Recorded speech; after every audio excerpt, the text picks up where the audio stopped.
Hi, this is Colin Cleary with Nicholas Rieger. We are Bloodlines Comics. It's been a while since we've last been on here. We've had a lot going on. We've been to Indiana Comic Con, great time. The first writer that we got to talk to at Indiana Comic Con was Thomas Black. Not Thomas Black. Wow, messing Julian Thomas. Julian. Thomas. Thank you for correcting me on that one. He's the creator of Blackheart, I believe, out of Louisville, he said. Yeah, and the person who did the illustrations for the comic book was Aggie Al Canito. Yes. If we have that wrong, Aggie Al Canino, please correct us so we can get this right. Yeah, we definitely don't want to be butchering anybody's names on here, but we want to give you the credit that you're due for sure, for everybody. So anyways, Julian Thomas was a great guy. Thoroughly enjoyed talking to him. This is the first book, like we said, Blackheart, and it takes place in the future where these lunar fragments have fallen to Earth and they have become the new fuel source. They've taken the place of any other fuel, and they are also called fuel, but spelled F-U-L-E. Yep. And absolutely. What has happened is that the world has kind of gone to war over these lunar fragments, and like they kind of have like the main city, and then on the outskirts outside of the city you have your junkers out there, and they're just, they're treated poorly, far worse than anybody else, and thought down upon and whatnot. So where our book starts us off is right in the thick of a heist where our main character will be first seen, Thomas Black. And he's pretty awesome. He wields a big sword, has some cybernetic parts, body parts. If I'm not mistaken there, Nick, it definitely seemed like he did. Yeah, so right out of the gate, he is basically one of the guards. What do they call them? The Exers. Yeah, he's not one of the guards. He's going after them. Well, he's not one of the guards, but he has one of the guards, the Exers, as they call them, basically hostage, and he's trying to get information out of the guard on how he can basically steal, like you said, a heist, all this fuel. And he goes on, and there's a lot of there's a lot of back and forth, a lot of talking, and I kind of like that. But he's getting this information out of this guard. Clyde is his name, and he finally ends up getting information, and he ends up killing the guard. That happens, and all of a sudden, when he kills the guard, he gets what is it? I think it's the handprint or something, and it says access granted. You get into a lot of the details there. Oh, yeah. Didn't mean to do that. You definitely want him to be, being in the book and reading it. But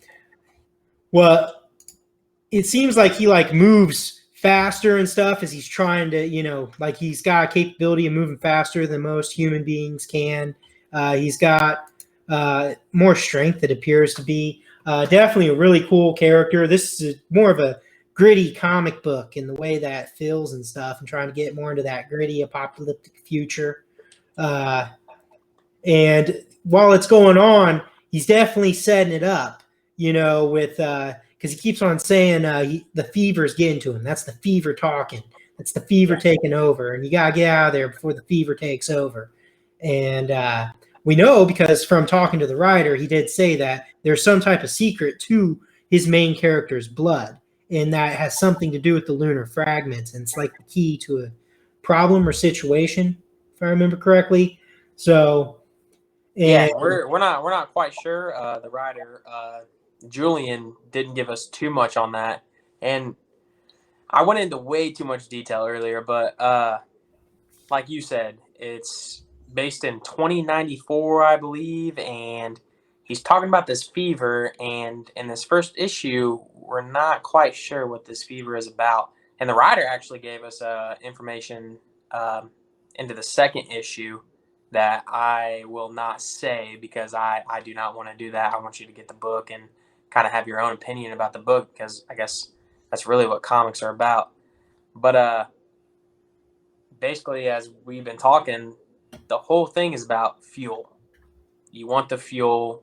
What do they call it? The bowl. Yeah, I believe it is called the Bull, if I remember correctly. And it's just it gives you a little bit of a cliffhanger right there at the end as they're coming into it. They're getting you a good view of what the main villains are going to look like in this one. You got Lazarus Frost, and he's not the head honcho. He's like, he's kind of like the third or fourth one down from the way it seems. And then you have like Scarlet, and she's kind of like this mistress or something, that likes to be tortured, and she seems pretty crazy and wild. So definitely play into that side of the attributes. This comic book was a real fast read.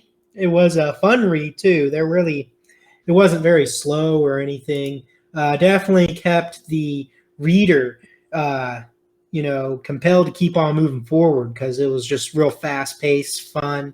I'm sure that as we move on, there'll be more story. He gives you just enough story to keep you interested in it from the intellectual side, and he gives you just enough action to make you want to pick this book up and read it. So that's my thoughts on that. Go ahead. Yeah, absolutely. The way I felt was a lot of writers, they'll come straight out of the gate to try and draw you in, and they just have so much information that they want you to read their comic. But he did really well with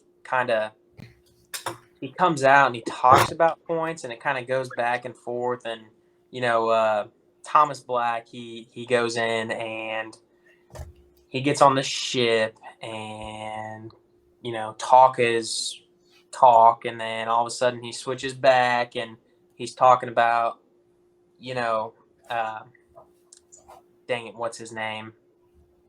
The uncle, kind of. But then he says, "Oh, I'm not your uncle." Talk about them, and then all of a sudden it just kind of ends, and it goes into a real smooth transition to lead you right into his second book, which I can't remember what date he said that book was coming out. I think it's supposed to be December, but I get all the dates mixed up because there were a lot of writers and artists that we did talk to. But no, and for as far as the artwork goes, as you've seen in the images, Aggie Canado did a really well job of drawing it up, I think. And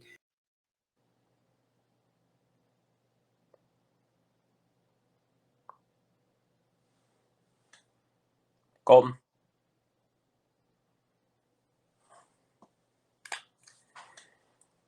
You're froze, Cole. I can't hear you.